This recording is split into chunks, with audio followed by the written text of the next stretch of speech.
what began as a series of peaceful protests against the repressive regime of Bashar al-Assad has turned into a brutal civil war. Over 100,000 people have been killed. Millions have fled the country. In that time, America has worked with allies to provide humanitarian support, to help the moderate opposition, and to shape a political settlement. But I have resisted calls for military action because we cannot resolve someone else's civil war through force, particularly after a decade of war in Iraq and Afghanistan. The situation profoundly changed, though, on August 21st, when Assad's government gassed to death over 1,000 people, including hundreds of children. The images from this massacre are sickening. Men, women, children lying in rows, killed by poison gas. Others foaming at the mouth, gasping for breath. A father clutching his dead children, imploring them to get up and walk. On that terrible night, the world saw in gruesome detail the terrible nature of chemical weapons and why the overwhelming majority of humanity has declared them off limits, a crime against humanity, and a violation of the laws of war. This was not always the case. In World War I, American GIs were among the many thousands killed by deadly gas in the trenches of Europe.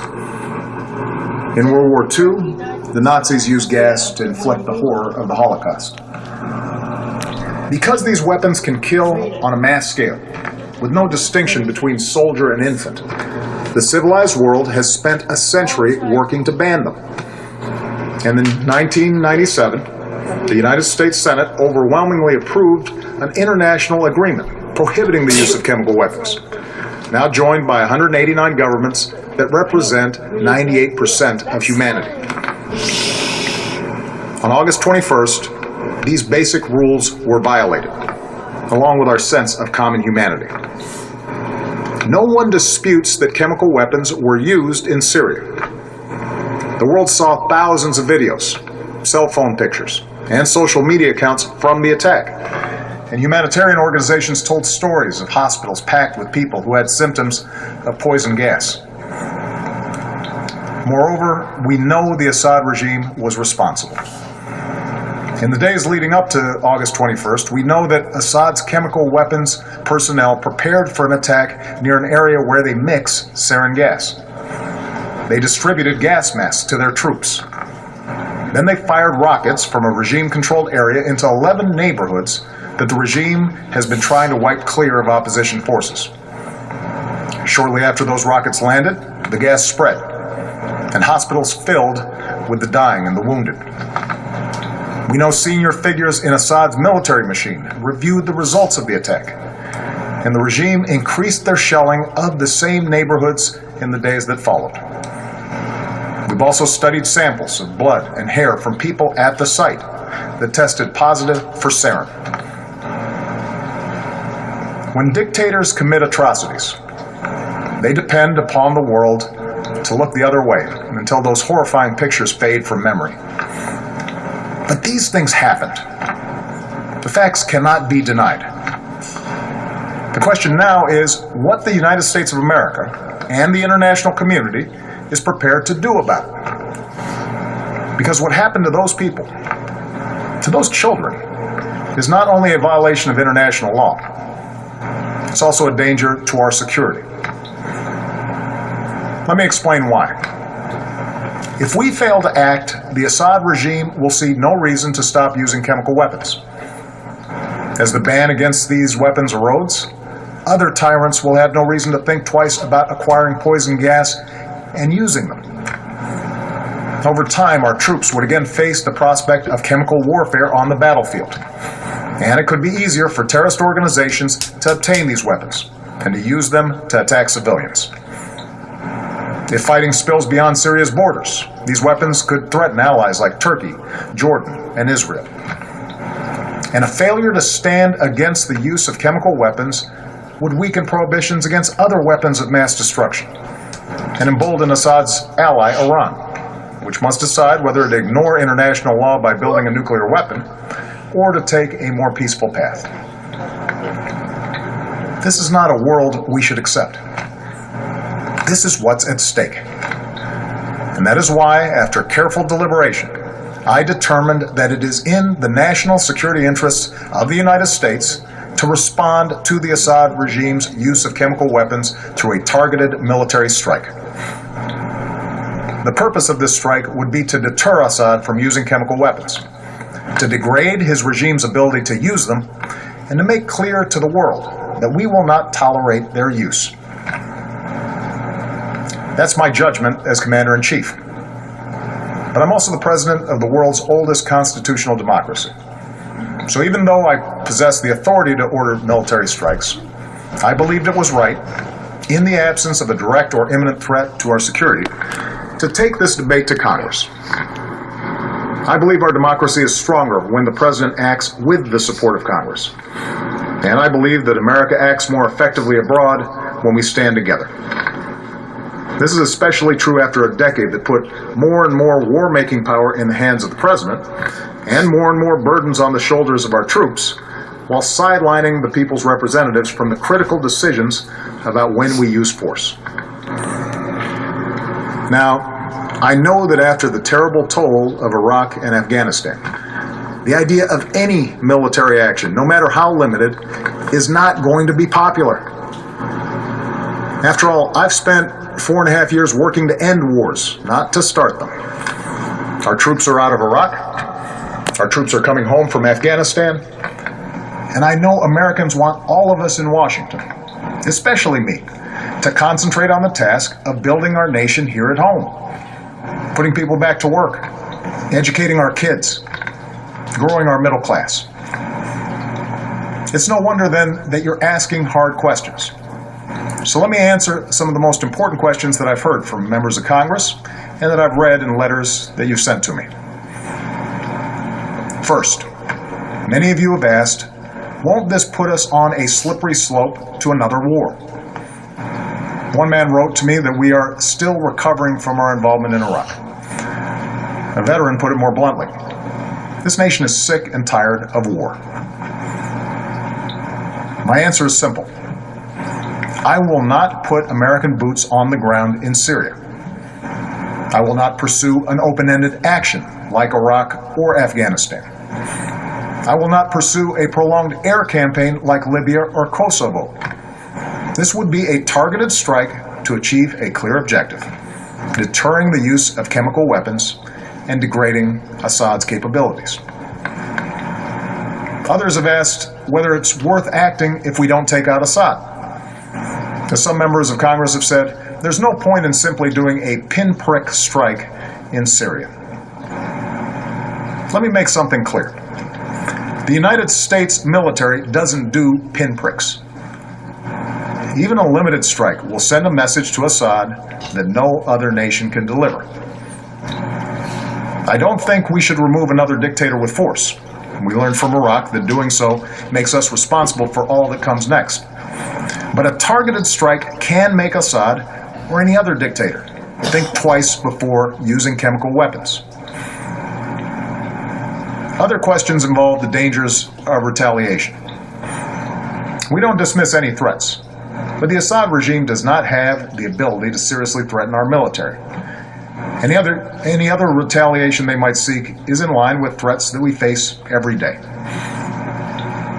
Neither Assad nor his allies have any interest in escalation that would lead to his demise. And our ally Israel can defend itself with overwhelming force, as well as the unshakable support of the United States of America. Many of you have asked a broader question. Why should we get involved at all in a place that's so complicated, and where, as one person wrote to me, those who come after Assad may be enemies of human rights? It's true that some of Assad's opponents are extremists, but Al-Qaeda will only draw strength in a more chaotic Syria if people there see the world doing nothing to prevent innocent civilians from being gassed to death. The majority of the Syrian people and the Syrian opposition we work with just want to live in peace, with dignity and freedom. And the day after any military action, we would redouble our efforts to achieve a political solution that strengthens those who reject the forces of tyranny and extremism. Finally, many of you have asked, why not leave this to other countries or seek solutions short of force? As several people wrote to me, we should not be the world's policeman.